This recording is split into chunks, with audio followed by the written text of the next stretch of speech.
I got Xbox One S, and the customer said they have issue on the console.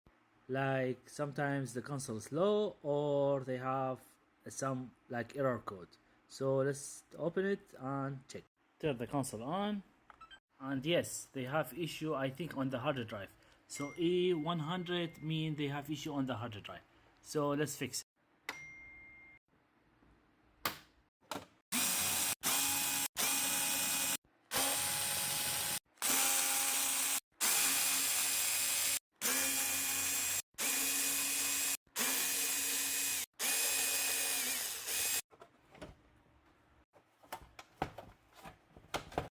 This is the hard drive. They have two cables here.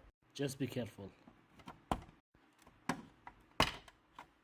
They have 4 screws. 1, 2, 3, and I connect the hard drive with my and as you can see they have some issues. Also, as you can see, it's working a lot. So let's change it on a brand new hard drive. And don't say why you don't put SSD, because the customer want something cheaper. I return both cables for the data, and the console is now on. And offline system update, and it's updating.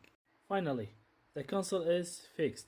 Thank you for watching. If you have any question, please leave a comment.